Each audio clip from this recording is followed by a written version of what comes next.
Eventos finais, capítulo 4. A Igreja de Deus nos últimos dias. O povo de Deus guarda os seus mandamentos. Deus tem na terra uma igreja que está erguendo a lei pisada a pés e apresentando aos homens o Cordeiro de Deus que tira o pecado do mundo. No mundo, só existe uma igreja que presentemente se acha na brecha, tapando o muro e restaurando os lugares assolados. Sejam todos cuidadosos para não clamarem contra o único povo que está cumprindo a descrição dada do povo remanescente, que guarda os mandamentos de Deus e tem a fé em Jesus. Deus tem um povo distinto, uma igreja na terra, inferior a nenhuma outra, mas a toda superior em suas facilidades para ensinar a verdade, para vindicar a lei de Deus. Meu irmão, se estais ensinando que a igreja adventista do sétimo dia é Babilônia, estais errado. Eles têm o testemunho de Jesus. À proporção que se avizinha o fim, e a obra que tem por objetivo transmitir ao mundo a última advertência, continua a estender-se. Vai se tornando mais importante para os que abraçam a verdade possuir uma compreensão clara tanto da natureza como da influência dos testemunhos que Deus, em sua providência, vinculou à obra da terceira mensagem angélica desde a sua origem. Os homens poderão apresentar um ardil após outro, e o inimigo procurará desviar as almas da verdade. Mas todos os que creem que o Senhor tem falado por intermédio da irmã White, Ele tem dado uma mensagem, estarão livres dos muitos embustes que surgirão nestes últimos dias. Haverá pessoas que pretenderão ter visões. Quando Deus vos der claro testemunho de que a visão é dele, podeis aceitá-la. Mas não aceiteis sob nenhum outro testemunho, pois o povo vai ser mais e mais desencaminhado em países estrangeiros e na América. Os seus marcos, as doutrinas bíblicas.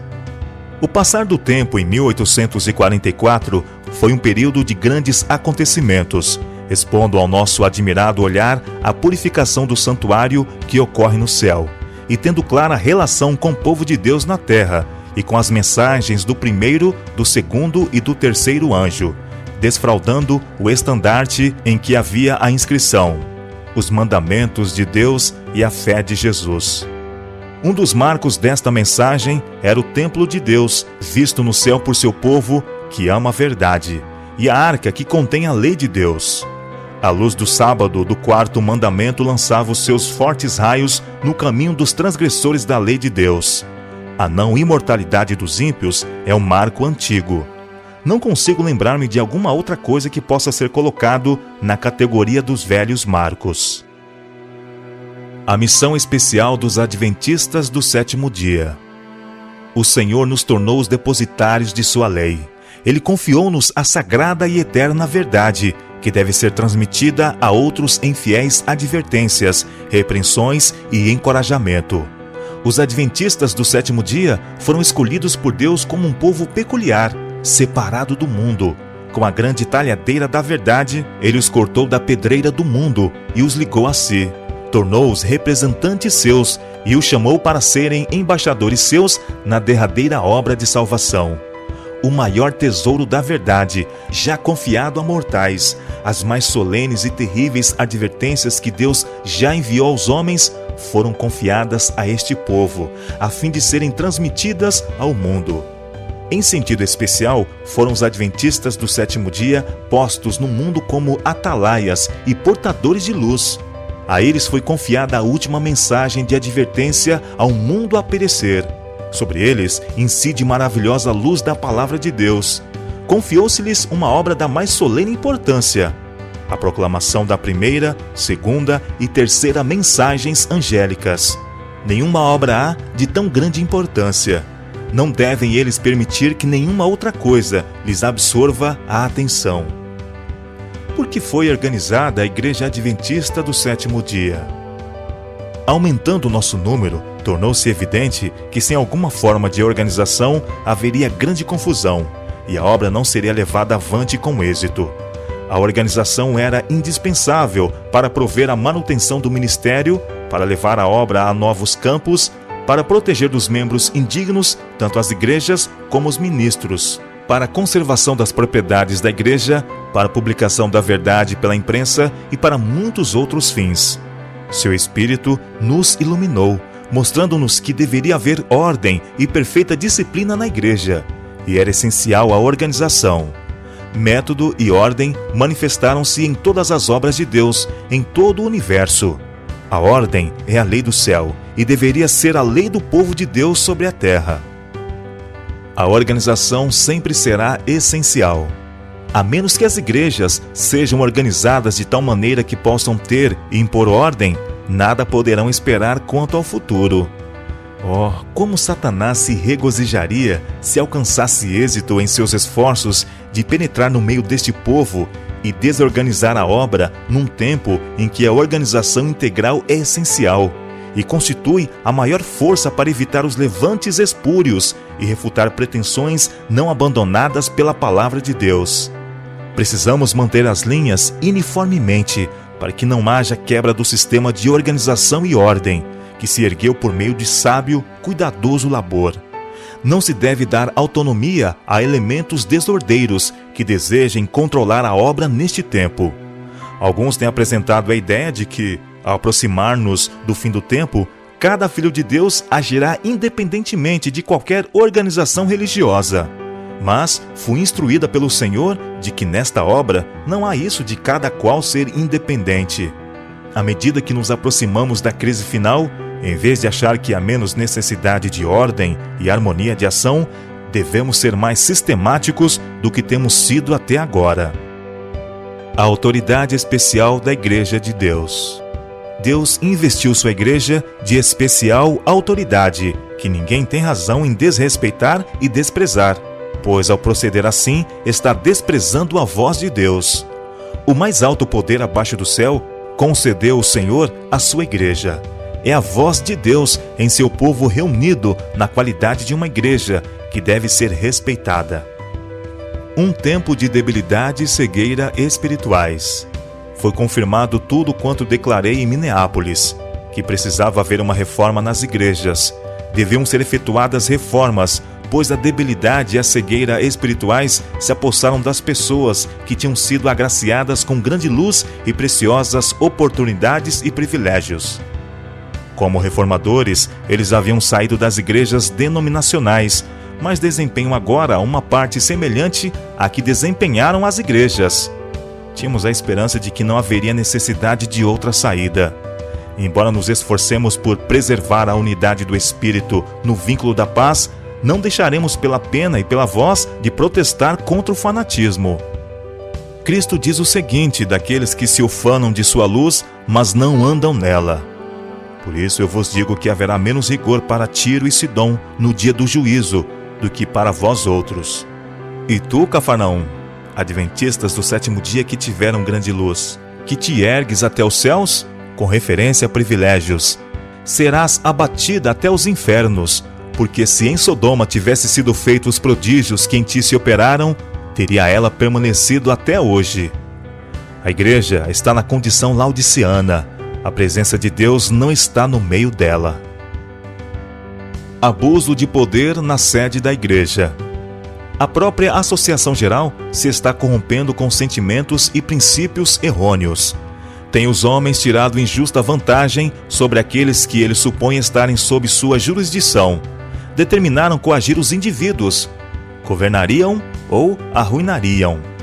O poder despótico que se tem desenvolvido, como se a posição tivesse feito dos homens deuses, faz-me temer e deveria causar temor. É uma maldição onde quer e por quem quer que seja exercido. Há pesadas responsabilidades em demasia sobre uns poucos homens, e alguns não fazem de Deus o seu conselheiro. Que sabem esses homens das necessidades da obra em campos estrangeiros? De que modo poderão saber como decidir as perguntas que lhes vêm pedindo informação? Seriam necessários 3 meses para os que estão em campos estrangeiros receberem a resposta de suas perguntas, mesmo que não houvesse demora em escrever. Os que vivem em países distantes não farão o que o bom senso lhes diz que é correto sem primeiro pedirem permissão a Battle Creek. Antes de prosseguirem, eles aguardam o sim ou não desse lugar. Não é sensato escolher só um homem para presidente da Associação Geral. A obra da Associação Geral tem se estendido e algumas coisas se têm tornado desnecessariamente complicadas. Tem se revelado uma falta de discernimento. Deve haver uma divisão do campo ou se deve idear qualquer outro plano para mudar a presente ordem de coisas. Líderes imprudentes não falam por Deus. A voz de Battle Creek, que tem sido considerada como autoridade para determinar de que maneira deve ser efetuada a obra, não é mais a voz de Deus. Faz alguns anos que eu considerava a Associação Geral como a voz de Deus. Isso desses homens se encontrarem no lugar sagrado para serem como a voz de Deus para o povo, conforme antes acreditávamos ser a Associação Geral, é algo que já passou.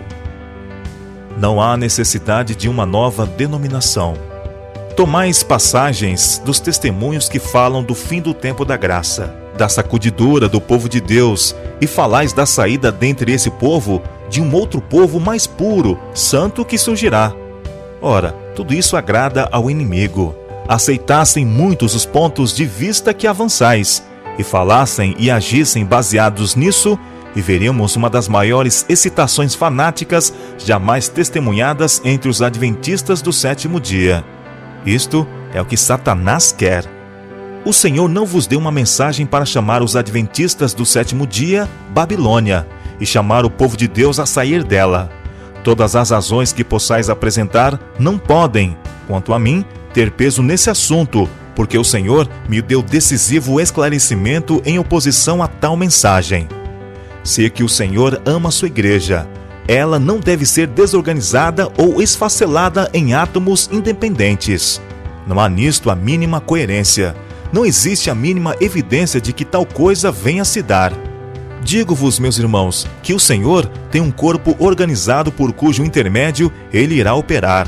Quando alguém se afasta do corpo organizado do povo que observa os mandamentos de Deus, quando começa a pesar a igreja em suas balanças humanas e acusá-la, podeis saber que Deus não está dirigindo.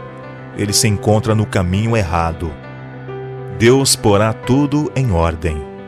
Não há necessidade de duvidar, de estar temeroso de que a obra não seja bem-sucedida. Deus está à testa da obra e porá tudo em ordem. Caso haja coisas necessitando serem ajustadas na direção da obra, Deus atenderá a isso e trabalhará para endireitar todo o erro. Tenhamos fé que Deus vai conduzir a nobre nau que transporta o seu povo em segurança para o porto. Não tem Deus uma igreja viva? Ele tem uma igreja, mas esta é a igreja militante e não a igreja triunfante. Entristecemo-nos de que haja membros defeituosos, de que haja joio no meio do trigo. Embora existam males na igreja e tenham de existir até o fim do mundo, a igreja destes últimos dias há de ser a luz do mundo poluído e desmoralizado pelo pecado. A igreja, débil e defeituosa, precisando ser repreendida, advertida e aconselhada, é o único objeto na terra ao qual Cristo confere sua suprema consideração. Os baluartes de Satanás nunca hão de triunfar. Acompanhará a terceira mensagem angélica. Como o capitão do exército do Senhor derrubou os muros de Jericó, assim triunfará o povo que guarda os mandamentos do Senhor, e serão derrotados todos os elementos oponentes. É recomendada a distribuição de responsabilidades. O que necessitamos agora é de reorganização.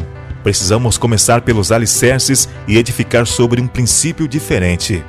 Aqui há homens que estão à frente de nossas várias instituições, dos interesses educacionais e das associações em localidades e estados diferentes. Todos estes devem ser homens representativos, ter voz ativa em elaborar e formar os planos que serão postos em execução. Deve haver mais de 1, 2 ou 3 homens para atender a todo o vasto campo. A obra é grande e não há uma mente humana que por si só possa planejar a obra que precisa ser efetuada. Pois bem, desejo dizer que Deus não pôs algum régio poder em nossas fileiras para controlar este ou aquele ramo da obra. O trabalho tem sido muito restringido pelos esforços para controlá-lo em todo sentido. Precisa haver uma renovação, uma reorganização. Tem de ser introduzido um poder e vigor nas comissões que são necessárias. Devem ser formadas novas associações. Estava de acordo com o plano de Deus que fosse organizada a União-Associação na Australásia. Não é necessário mandar pedir o conselho de Battle Creek a milhares de quilômetros de distância e ter então de esperar semanas pela resposta. Aqueles que se encontram no próprio local devem decidir o que tem de ser feito. A Assembleia da Associação Geral de 1901 se mostra sensível. Quem, suponde vós, tem estado entre nós desde que começou esta Assembleia? Quem tem mantido afastados os aspectos censuráveis que geralmente aparecem numa reunião como essa? Quem tem andado de um lado para o outro nos corredores deste tabernáculo? O Deus do céu e seus anjos. Eles não vieram até aqui para dilacerar-vos, mas para conceder-vos mentes sãs e tranquilas. Tem estado entre nós para realizar as obras de Deus e deter os poderes das trevas, para que não fosse impedida a obra que ele queria que se realizasse. Os anjos de Deus têm estado trabalhando entre nós. Nunca fiquei mais surpresa em minha vida do que pelo rumo que as coisas tomaram nessa reunião. Esta obra não é nossa. Foi efetuada por Deus. Foram-me apresentadas instruções a esse respeito. Mas, até que a questão fosse resolvida nesta reunião, não conseguiram entender tais instruções. Anjos de Deus têm andado de um lado para outro nesta congregação. Desejo que cada um de vós se lembre disso, e desejo que vos lembreis também de que Deus disse que curaria as feridas de seu povo. Durante a Assembleia da Associação Geral, o Senhor atuou poderosamente por seu povo. Toda vez que penso nessa reunião, uma agradável solenidade se apodera de mim, transmitindo-me à alma um fulgor de gratidão. Vimos os majestosos passos do Senhor, nosso Redentor. Louvamos o seu santo nome, pois ele trouxe livramento a seu povo. Tem sido necessário organizar uniões, associações, para que a Associação Geral não exerça um domínio arbitrário sobre todas as associações separadas. O poder conferido à associação não deve concentrar-se num só homem, ou em 2, ou em 6. Deve haver um conselho de homens sobre as divisões separadas. É reafirmada a confiança na Organização Adventista do Sétimo Dia. Não podemos desviar-nos agora do fundamento estabelecido por Deus. Não podemos agora entrar em nenhuma nova organização, pois isto significaria apostasia da verdade. Sou instruída a dizer aos adventistas do sétimo dia em todo o mundo: Deus chamou-nos como um povo para sermos-lhes particular tesouro. Ele designou que sua igreja na terra esteja perfeitamente unida no Espírito e no conselho do Senhor dos Exércitos até o fim do tempo.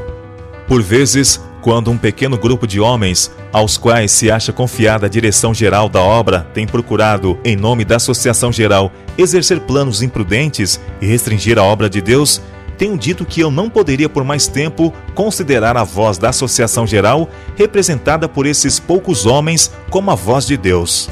Mas isto não equivale a dizer que as decisões de uma associação geral, composta de uma assembleia de homens representativos e devidamente designados de todas as partes do campo, não deva ser respeitada.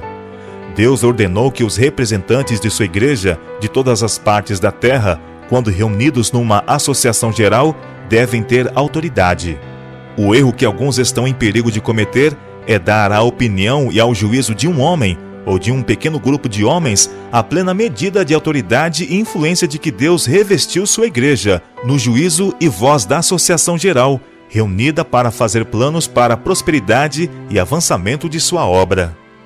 Deus investiu sua igreja de especial autoridade e poder, por cuja desconsideração e desprezo ninguém se pode justificar, pois aquele que assim proceder despreza a voz de Deus. Sou animada e beneficiada ao compreender que o Deus de Israel ainda guia seu povo e que continuará com eles até ao fim. Uma declaração de W.C. White.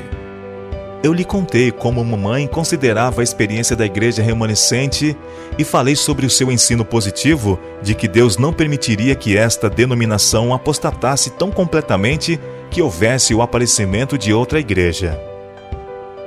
O reavivamento espiritual ainda é necessário. Certa vez, ao meio-dia, eu estava escrevendo sobre a obra que poderia ter sido realizada na última Assembleia da Associação Geral, em 1901, se os homens em posição de confiança houvessem seguido a vontade e o caminho de Deus. Os que têm tido grande luz não têm andado na luz. A reunião se encerrou e não foi efetuada a mudança. Os homens não se humilharam diante do Senhor como deveriam ter feito, e não foi comunicado o Espírito Santo. Eu havia escrito até esse ponto, quando perdi a consciência e parecia estar presenciando uma cena em Battle Creek.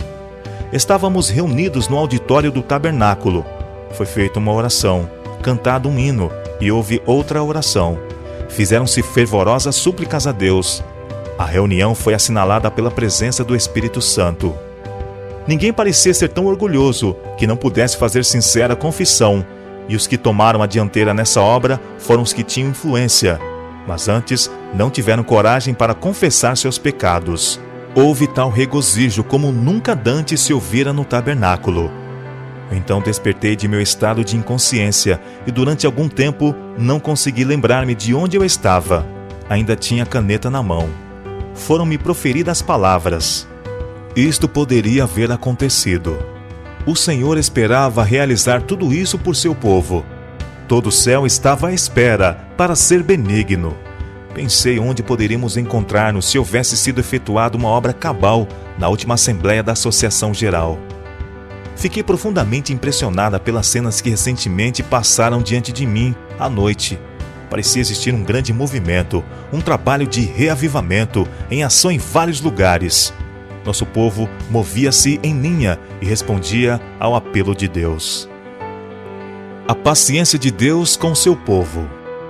A igreja falhou deploravelmente em corresponder às expectativas de seu Redentor. E contudo, o Senhor não se afasta de seu povo. Ainda é complacente com eles, não por causa de alguma bondade que se encontre neles, mas para que o seu nome não seja desonrado perante os inimigos da verdade e da justiça, para que as instrumentalidades satânicas não exultem na destruição do povo de Deus. Por muito tempo, ele tem suportado sua obstinação, descrença e insensatez. O Senhor os tem disciplinado com admirável clemência e compaixão. Se atenderem às suas instruções, ele removerá suas más tendências, salvando-os com uma salvação eterna e tornando-os eternos monumentos do poder de sua graça. Devemos lembrar que a igreja, enfraquecida e defeituosa como seja, é o único objeto na terra a que Cristo concede sua suprema consideração.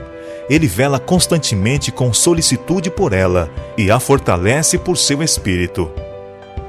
Deus coopera com os que são fiéis a Ele. O Senhor Jesus sempre terá um povo escolhido para servi-lo. Quando o povo judeu rejeitou a Cristo, o príncipe da vida, ele tirou-lhes o reino de Deus e entregou-o aos gentios. Deus continuará lidando com cada ramo de sua obra, de acordo com esse princípio. Quando uma igreja demonstra ser infiel à palavra do Senhor, seja qual for sua posição, e por mais elevada e sagrada que seja sua vocação, o Senhor não pode cooperar com eles. Outras pessoas são escolhidas para assumir importantes responsabilidades.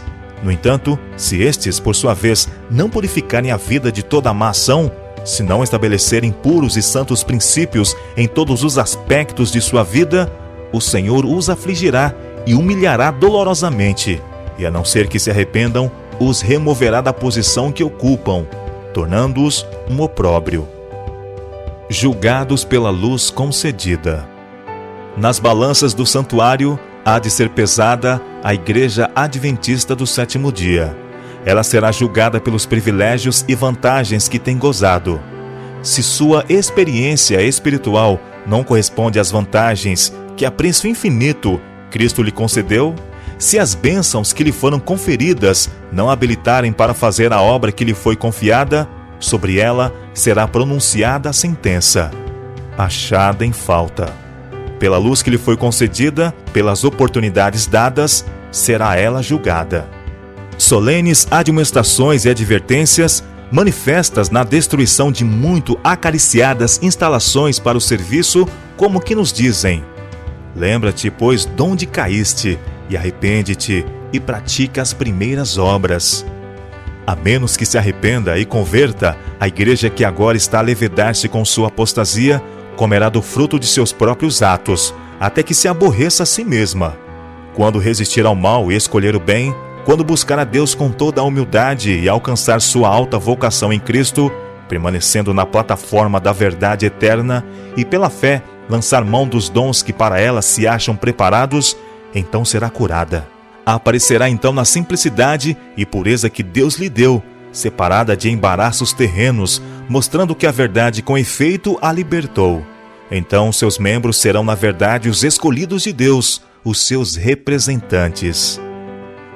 A história de Israel, uma advertência para nós.